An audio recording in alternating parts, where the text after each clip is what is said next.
Well, that was a heck of a football game tonight. It's a hard game for anybody to lose.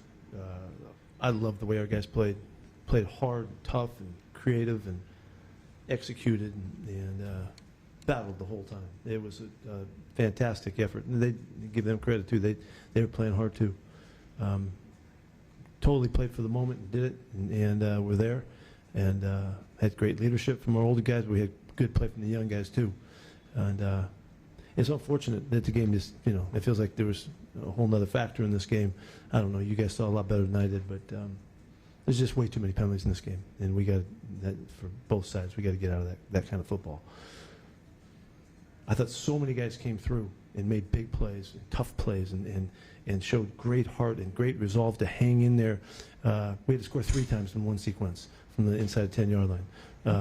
We had to stop them inside the 15-yard line a couple different times and got that done. Knocked them back out of touchdown range. So many good sudden change kind of situations. I'm proud as hell of these guys and the way we fought. And unfortunately, there might be 5 plays in this game that could change the whole game. And it's just unfortunate that's the way it turned out. So I thought Gino did a great job. I thought our guys up front, the drive before half was just a stellar drive for our guys, and I went right to the guys about protection to give them a chance to throw the balls that he had to throw. Guys made the catches, of course, but I thought the guys up front did a great job against a really good pass rush team, and whatever. If our guys up front on the other side too, I think we got to them 4 times. They haven't been sacked in a month. And so our guys were harassing them and gave us a chance and kept us in the ball game. A couple guys got banged up. Jordan Brooks got an ankle, and Zach banged his knee on the turf, and it doesn't look like a knee injury. It looks like a bruised knee kind of thing. So, but both those guys got where they couldn't get back in the game. How did a quick passing game help Gino offense, you think, tonight? It was all part of it. I thought the rhythms were we varied it throughout, and frustrated their rush at times, and where they have been having a lot of success. Guys made the plays, made the catches, and I think it was just a really good combination of stuff. We finally put together a really good third down night on offense, and it was against a really good third down team. They're one of the, I think, 3rd in the league in third down defense, and we. You felt it. You could see us move the football, and we made the plays, and we made the throws and the catches and the protections and all that to get that done. That's where we're trying to go. For the offensive line, how much did having Abe Lucas back out there help? Yeah, I can't tell you anything about how he played or nothing, but it was just good to have him. I'm sure he contributed to that because I find myself right here really praising their effort all night long, and he was part of it. Even though the result didn't go the way you want, for the offense to come back with that performance after the last 2 games, just how big can that be going forward? Yeah, absolutely. That's us right there. And I thought Zach, pounded the football and kept it going. We didn't run the ball as well as we wanted to, but we ran the ball enough so that we could run our offense.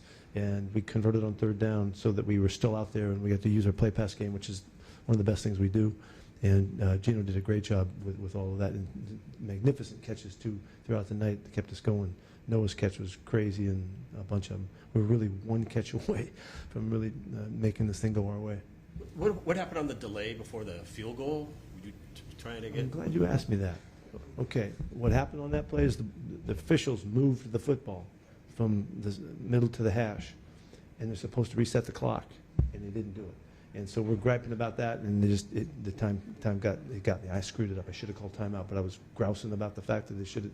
I was still trying to get them to stop the, and the guy on the sidelines that we couldn't get it done. So I don't know. That's an error. The way I saw it, that's an error on their part, and that's too bad. You're yelling for timeout. Are they obligated to give it to you without verbally? Do they want to do that? Yep. Defensively, I was calling timeout before the. Right. I know. I was calling it, but the whole thing got screwed up, and it was unfortunate, poorly done. how can you coach pass defenders in the league today, where receivers just are trained to run at defensive backs? I had a conversation with their guys, tonight about that I just don't see the way this is going, and it's going in the right direction. I mean, we're all waiting to see, is it a call? I mean, that's what we're waiting for. See, did the official make a call here? Oh, he didn't call it. Oh, he did call it. And there's latitude that we need to give these guys. They know the game. They know how to make these calls, but they can't call everything that when there's a little this is into that, and particularly when it doesn't affect the play. So, and I'll spend some time on this in the off season for sure. And I'm not saying I got all the answers either. I'm not saying that. I'm not saying that at all. I'm just saying I think the game needs to be adjusted here somewhat because there's too much emphasis on those situations. He's had a pretty good year for the Cowboys and did get a pick, but you guys had a couple of big plays against him. It looked like your DK, you guys. No, I thought we played very well against him. We didn't want to throw the ball to him that one time. We shouldn't have done it. That's our mistake. He's having an incredible year. Total hats off to the dude. He's a terrific football player. Deserves all the credit that he's getting. It's really hard to do what he's doing. I have great respect for that. DK had, starting from that very first catch and 3 touchdowns. Yeah, DK had a huge game. I thought he looked great and dominant. You know, I love the way he played tonight. I thought Jackson played really well tonight too. I thought he was really a big factor for us. Locke just, you know, we mistimed that one catch down the middle. Just about got it. He's killing himself over it, but it was, you know, we just didn't quite hit it right, and we make a big play right there for sure. The 4th down pass to Jackson, I think the second of the 4th downs there, went over his head. Was that, I mean, was there any mistiming on that one? Or? It was a pressure situation, you know, that made him have to get the ball out, and it's unfortunate. But overall, Pete, compared to last week to this, I know it's a bottom line business, but can you build on this, especially offensively? There's no doubt, Greg. There's no doubt. I mean, it was the performance last week was something that I can't even explain to you. I can tell you why it happened, but I can't explain why that happened. But for our guys to bounce back and play against a great football team at home, they get this big win streak and all that, and they're legit as can be, right down to the end. There's no concession in losing, but we will definitely build on this because the execution and the come through and the toughness and the physicality of it, and because the respect we have for them, all of those things are things, of course, we can build on. There's all kinds of stuff that's going to happen. This season is anywhere told. The story is not told what's going to happen. We got great chances again in the next couple weeks against teams that are worthy of being on the top of this thing at the end, and we're going to show that we're worthy of being right there with them to get them, not couple them off, and do something right with this thing.